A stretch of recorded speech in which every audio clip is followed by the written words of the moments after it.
देश में हो रहे हिंदू मुस्लिम विवाद के बीच ये जानना जरूरी है कि वोट पर इसका कितना असर होगा। देश में किसी भी दल को पूर्ण बहुमत से सरकार बनानी हो तो मुस्लिम वोट बैंक इस मामले में निर्णायक साबित होते हैं। इसमें कोई शक नहीं, मुस्लिम वोट बैंक को साधने की कोशिश होती रही है, चाहे वो पार्टी कोई भी हो। समय समय पर मुसलमानों के हक और हुकूक की बात हो ही जाती है। इन दिनों भाजपा भी इसी लाइन लेंथ पर चल रही है। भारतीय जनता पार्टी के राष्ट्रीय कार्यकारिणी की बैठक के दूसरे दिन प्रधानमंत्री नरेंद्र मोदी ने संबोधित किया। पीएम ने बीजेपी नेताओं को नसीहत दी, कहा मुस्लिम समाज के बारे में गलत बयानबाजी ना करें। उन्होंने कहा कि पसमानदा और बोरा समाज से मिलना चाहिए, कार्यकर्ताओं के साथ संवाद बनाकर रखना होगा। समाज के सभी वर्गों से मुलाकात करें, चाहे वोट दें या ना दें, लेकिन मुलाकात करें। पार्टी के कई लोगों को अब भी लगता है कि विपक्ष में है। पार्टी के कई लोगों को अब भी लगता है कि विपक्ष में है। पार्टी के कई लोगों को मर्यादित भाषा बोलनी चाहिए। प्रधानमंत्री के इस बयान के बहुत मायने हैं। ये पहली बार नहीं जब मोदी ने मुसलमानों के पास जाने और बेवजह विवादित बयानों से बचने का निर्देश दिया हो। इससे पहले भी कई मंचों पर वो इस तरीके की बातें करते रहे। मोदी एक भारत श्रेष्ठ भारत और सबका साथ सबका विकास सबका विश्वास की बात हमेशा कहते रहे। उन्होंने गो हत्या के खिलाफ लिंचिंग करने वालों को भी अपराधी बताया। 3 तलाक और हलाला जैसी परंपराओं के खिलाफ उठाए गए कदमों से मोदी को मुस्लिम महिलाओं का समर्थन मिला।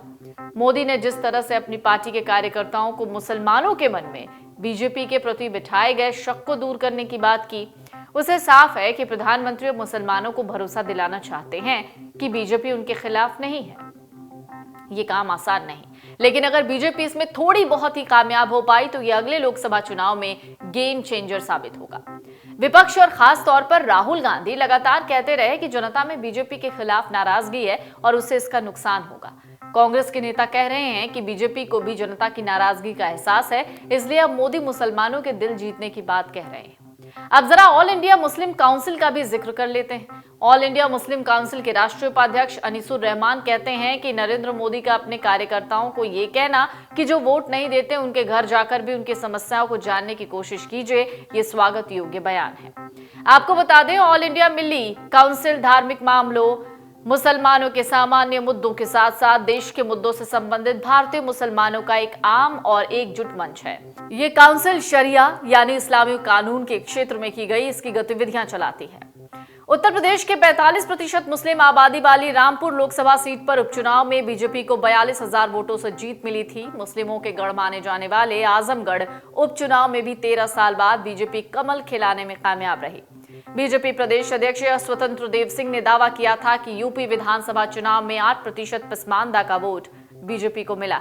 इसके अलावा सीएसडीएस लोकनीति सर्वे 2022 ने भी अपनी रिपोर्ट में बताया कि 8% पसमानदा मुसलमानों ने यूपी विधानसभा में बीजेपी को वोट दिया।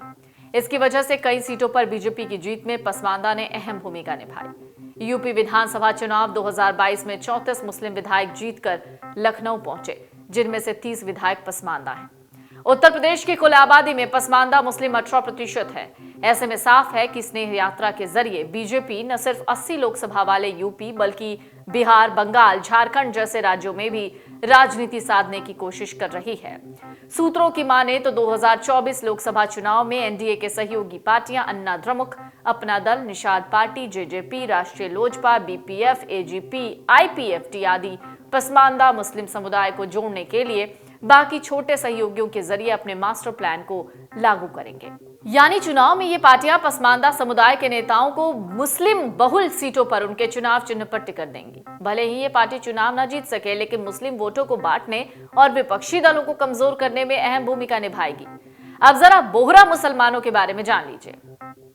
बोहरा गुजराती शब्द बहराऊ अर्थात व्यापार का अपभ्रंश है। ये मुस्ताली मत का हिस्सा है जो 11वीं शताब्दी में उत्तरी मिस्र से धर्म प्रचारकों के जरिए भारत आए। बोहरा समुदाय की विरासत फातिमी इमामों से जुड़ी है, जिन्हें पैगंबर हजरत मोहम्मद का वंशज माना जाता है। ये समुदाय मुख्य रूप से इमामों के प्रति अपनी अकीदा रखता है, यानी श्रद्धा रखता है। इमाम तैयब अबुल कासिम के बाद 1132 से आध्यात्मिक गुरुओं को सैयदना कहा जाता है।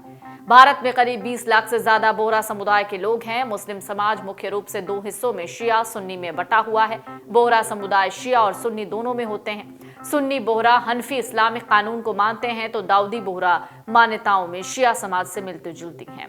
बोहरा समाज सूफियों और मज़ारों पर खास विश्वास रखता है और इस्माइली शिया समुदाय का उप समुदाय है। यह अपनी प्राचीन परंपराओं से पूरी तरह से जुड़ा हुआ है, जिनमें सिर्फ अपने ही समाज में शादी करना शामिल है। डाउनलोड करें अमर उजाला ऐप और पाएं खबरें लगातार। अगर आप ये वीडियो YouTube पर देख रहे हैं तो हमारे चैनल को सब्सक्राइब करें और बेल आइकन को दबाना ना भूलें। अगर आप Facebook पर ये वीडियो देख रहे हैं तो हमारे पेज को लाइक करें।